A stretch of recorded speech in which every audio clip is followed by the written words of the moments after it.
Hi, my name is Leroy, and this is Millennial Reasonings Special Edition conversations in which I explore the personal histories, which often include migration stories of millennials whom I know, who I find interesting, and who are making an impact. In this week's two-part episode, I chat with Danielle Edwards, Coordinator, Corporate and Public Affairs at the National Housing Trust of Jamaica. Welcome, Danielle, and how are you doing? Hi, Leroy. Thank you for having me. I'm doing good. It's a chilly, what evening is it? Wednesday evening here in Jamaica. We're having a bit of a cold front down here, so we're getting a bit of that winter weather that you guys are having. That you guys are having in North America. We just dash it over here, so we don't want it down here. We don't want it, but we're pretty chilly. But all in all, I'm good. Great. So I've known Danielle, this millennial, for maybe about 10 years or more now. I know her because we met at the University of the West Indies, Mona campus, where we're both students there, and we lived on the same hall of residence, A.Z. Preston Hall. So that's how I know Danielle. And why I find her interesting is Danielle is one of the most talented persons I know. She can be nice. Let's get that. We're recording. I'm glad I can do back at this tape when Yes. this recording when when I'm noting that. Yeah, because she sings, she acts, but she's also an intellectual. She holds degrees in international relations and also holds a master's degree as well from a university in Fiji. So I find her interesting because she has done so many things. She's lived in different places, and now in Jamaica, back in Jamaica, she works at the National Housing Trust, which is a body responsible for providing affordable housing solutions to Jamaicans, and she works in their public affairs department. So I think that qualifies you as quite interesting, and I'm interested to hear what you have to say about the questions I have for you today. Mm-hmm. Okay, so All I think right. we can go right into our questions. What an introduction. Next anytime I do anything there, I'm gonna ask you to introduce wherever you are in the world. We're gonna have them put you up and they say, just let me, I want you to introduce me everywhere I go. I'm glad I could help. All right. So my first question, Danielle, is where are you from, or if you prefer, where did you grow up? All right. So, as a Jamaican, I usually, well, I'm not thinking as a Jamaican. It wasn't until I went to UA that it hit me, right? As odd as this is, that people grew up in that. And yes, you knew, but it wasn't something that was embedded in my consciousness that people grew up in a parish. You understand that people own parishes and they were serious about it. So people spend the whole of them life, all their lives in one parish. That just was beyond me. Like they were born there, they did primary school there, high school there, and then may have, migrated to Kingston, for tertiary schooling. And I remember going on to Preston and seeing a collective of people in their specific school groupings, and I was like, or the specific parish groupings, and I never experienced that because I attended school. I attended a school in Kingston, so I don't think schools in Kingston have that strong relation to parishes because it's just assumed that once you're attending schools in Kingston, you're attending schools in Kingston. But if you go to Cornwall College, it's obvious that you live in Mobay, right? Or if you're going to, another school in another parish, it's obvious that you live in that and reside in that parish. But my living experience is a bit unique because I own no parish. I have lived in several parishes. I have moved about 8 times, and I have matched school yet, and I have matched schools with my move. So I was born in Kingston, but I was raised in Portland for the first 3 years of my life. Okay. I moved to Kingston when I was 4 years old, and then I started going to Holy Rosary Preparatory. After I went to Rosary Preparatory, I then moved to, and this is all before grade three, I moved to Alvernia Prep. Yes, I cannot remember the reason my parents gave me for moving me, but when I went to Alvernia Prep, I Right. thereafter moved to Covenant Christian Academy. All these schools are in Kingston. Okay. So moving to Covenant Christian Academy, my father and my parents moved us to St. Thomas into the bush, right? Into the deep rural bush. Trinityville, New Moncton is where my parents moved me to, and I went to Trinityville Primary. I lived in St. Thomas for a year. Then I moved back to Kingston after said year, where I went to the only all girls primary school in the Caribbean, not even in Jamaica, in the Caribbean, St. George's Girls Primary, which is downtown, right below, Gordon House, which is our government, which is our parliamentary building for those of us, for those persons who are, wondering what that is. And so, it's right below Gordon House. And then after that, I resided in Kingston for a little bit, stayed there, graduated and matriculated to high school, did high school, but then my parents moved me to, and I want to make this differentiation, to St. Andrew in Bull Bay. And then after we moved to Bull Bay, we moved to St. Thomas, where I spent probably 8 years in St. Thomas before headed to US. So I'm not really from any parish. I don't own any parish. Oh, I lived in St. Catherine too, in Portmore. So Wow. so I don't really own any parish. I feel most at home in Portland. So I'm always there. I don't know if it's because I spent the most formative years of my life there, because Montessori is very important, and I think that is what makes an imprint on your brain. And so I spent my time there. But Portland feels like home, but I don't claim any parish. So I'm not from anywhere. I'm from several parishes in Jamaica. I currently live in Kingston though, but I've Yes. experienced it all.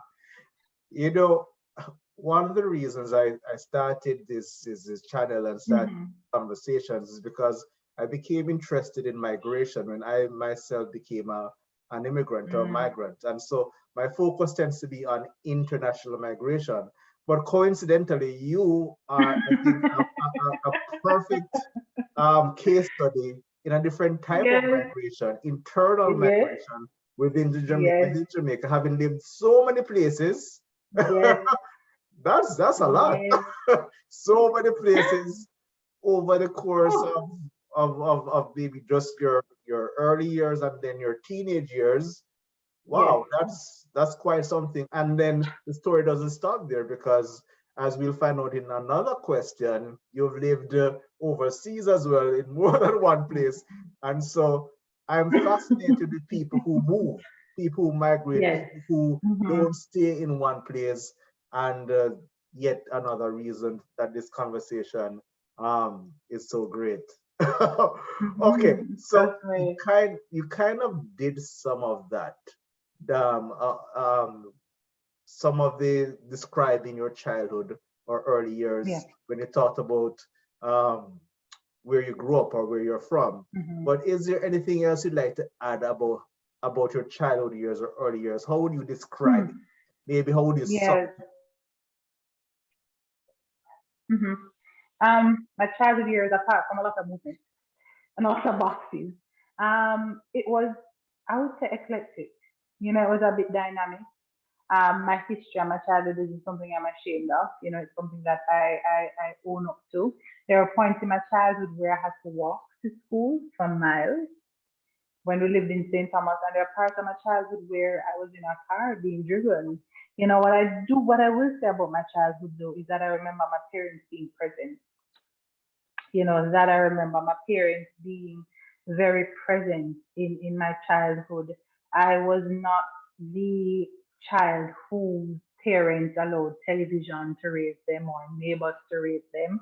And some parents they can't do any better. And so that is what they have to do because of circumstances. But my parents were very involved and it was very annoying and it was very frustrating that why are you so interested in my homework? Why you want to see my report card? Why you want to know what I'm doing in school? Other students don't get asked these questions, but growing up and becoming an adult myself and having younger siblings and cousins and other young individuals around me, I understand the value of inserting yourself and monitoring your children. So my parents were very present. They played games with us, they did activities with us. We were allowed to put up forts, in backyard with sheets, and we had tents outside. So I remember my parents being very present. I don't remember gifts that they gave me. I got gifts. I don't remember gifts that my parents gave me, but I remember them being present. I also, at one point, we didn't have much money. We never had much money. At certain points in my life, never have much money. There was so much so to the point where dinner was a daily a daily. Would I want to say? I can't say a daily. You didn't know what was for dinner until the day. You never know what was being prepared until the day because that's how we lived day by day. And then there was a time in my life where things got a little better, but I am grateful because my parents never at any time made it obvious or evident. Of course, you're smart, so you pick up, but they never made their financial situation a burden to me. So you don't know. You don't really know that your parents really don't have it. You don't know that. You really don't know that. There are little crews that gave it away. Like when my mother gave me $50 for who gets $50? Inflation is such a heavy topic. But going back to the days when you used to get $50 for the week for lunch, 50 Jamaican dollars for the week Yeah. for lunch. And I remember spending that one day because I treated my cousins, everybody to food To and all lunch. of that. Yes. And I got in serious trouble for doing that. But I never knew that I got in serious trouble. I thought it was just $50, but that was the only $50 Right. Wow. only that they had to give me to go to school. But if it's one thing I remember about my childhood, it's my parents being very present and it's my parents taking a vested interest in in what I was doing, in everything that I was doing. They were like invested. That Yes. that that is I have other things, but those are the main things I remember. That's excellent because Mm-hmm. we often or people sometimes don't talk about it or don't put the value on being present and being invested in children's lives. Mm-hmm. Sometimes, oh, it's you're a parent, you provide for the needs of the child, and especially in Jamaica, and that's seen as enough. But in order to raise a well-adjusted adult, in order to raise a contributing citizen who is going to be impactful, you have to be present, Mm-hmm. you have to be invested, you have to put in the time and energy and effort. And that's Mm-hmm. something that I'm learning in my own journey now, that you have to be Yeah. there. And so that's a great point. Mm-hmm. Yeah. So skipping ahead a little from Mm-hmm. childhood to after high school. So my Yes. next question is, did you go to university? And if so, what did you study and why did you study it? If I went to I went to the university. The university, the The university. university of universities. If you went to the only university in Jamaica, I don't know, will have to do a lot to prove to me. But the University of the West Indies, Mona campus, cannot speak for the other campuses. I know there are two more, but the Mona campus was elite, right? We are top tier. Yes, I I went to News Express here, I'm mad. Let me yes, just yours just the views of Danielle and update the people who go to the university, the West, the UWI, they feel a sort of ownership of the place. And I think that's the same Yes, for people who go to different colleges or universities, especially in places where there's a strong history and culture, like maybe the yeah, historically black universities in the United States. I think you have yes. that same sort of belonging and feeling and Mm-hmm. pride. and as I suppose the first university in Jamaica, if you don't, well, university that was not initially a teacher training institution, because Michael can claim the status as the first university, first college, okay. in certain in certain contexts. But yes, Yes. I'm aware of the status of the UWI. So what did you tell us a little more about what you studied and why you studied it at the UWI? Okay, so I, yes, went to the University of the West Indies. The truth of the matter is my parents were encouraging me to go to university abroad because they were just of the mind that there was great opportunity there. And so I did the SATs.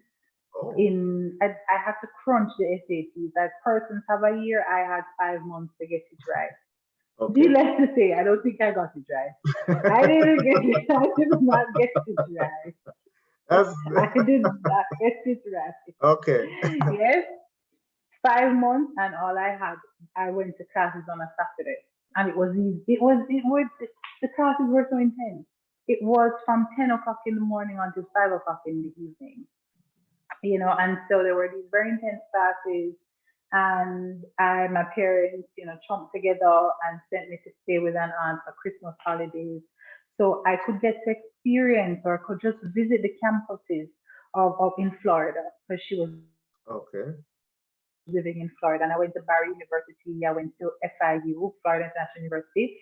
But then, I like it here, but I want to stay in Jamaica. If you knew me then, you would have known that I was, when persons were not patriotic, I wanted to stay in Jamaica because I had a sense that I wanted to contribute to Jamaica as a young woman and as a citizen overall. But as a woman, I thought that I had something to offer and wanted to contribute.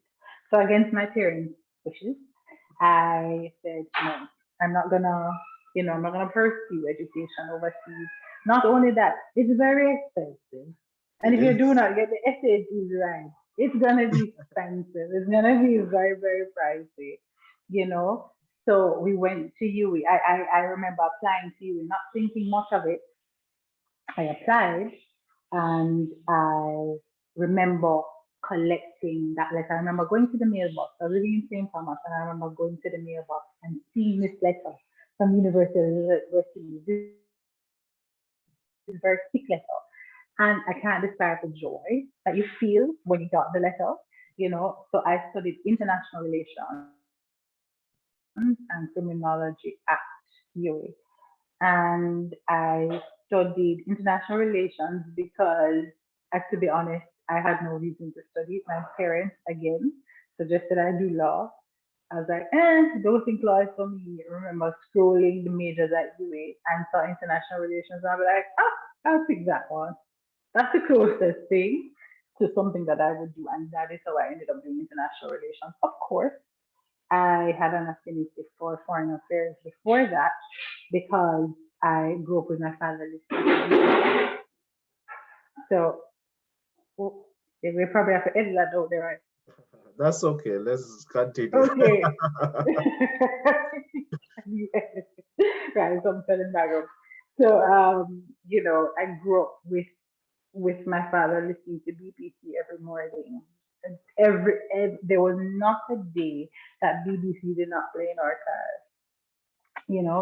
Going back and forth to school until it burst in you an interest in international affairs. And so you heard a story this morning. BBC repeats the stories every 30 minutes. Yeah. You hear something on World Survey, and then it becomes something that's embedded in your brain, and you want to know what's the latest. And so I found myself at school at the internet cafe researching what's the latest in this country. So this happened. What is the latest that's happening there? And having researched the latest and developing this understanding of the world, I realized that it may have been something that I wanted to pursue. So on seeing international relations, IR as we call it, I said, this is going to be the path for me. I didn't even know there was international relations until I saw it on the website. Right. And I said, that's going to be the path for me. And that's what I did. And I do not regret it. I loved every minute of it. every minute, every second. It was difficult at times, but I love every minute and every second of it. That's good, because sometimes you hear Mm-hmm. people say, maybe I should have studied something different. They don't think the undergraduate degree Mm-hmm. contributed much to their current job or to their Mm-hmm. to what they ended up doing. But the fact that Mm-hmm. it's an education, it's an opening Mm-hmm. of the mind, it's a training of the mind, Mm-hmm. is an experience and is a value in itself. But I also Right. wanted to flag the fact that Jamaicans, Mm-hmm. I think, and the people of the Caribbean are a migratory Mm-hmm. people. I've said so myself. And Right. the fact that your parents wanted you to go overseas after high Mm-hmm. school, I think is Mm-hmm. very demonstrative of that fact that we think better is out there. And that's why we push our Yes, children, we all try the to go time. elsewhere, even as young as 17, at 18. But Mm-hmm. at that stage, you weren't ready for that to that move, and No. it still worked out. It worked out well. And so there are different paths. Some paths lead to migration, other paths lead to staying at home. But at the end of the day, the Mm-hmm. outcomes are still positive. But even though you didn't want to go abroad at that stage, you did end up going abroad afterwards. So Mm-hmm. the next question, I know you've lived in France I after did. you did your undergrad degree. So you took the wings of the morning and you went abroad eventually. And Yes. then you even lived in Fiji, which you were doing your master's. So it's a two-part question. Yes. What was it like living in France, Mm-hmm. in Europe? And then later on, what was it like living in a tropical island in the Pacific? Thanks for tuning in to part one of this episode of Millennial Reasonings Special Edition. Tune in next time for the conclusion of my conversation with Danielle Edwards. Thanks for watching.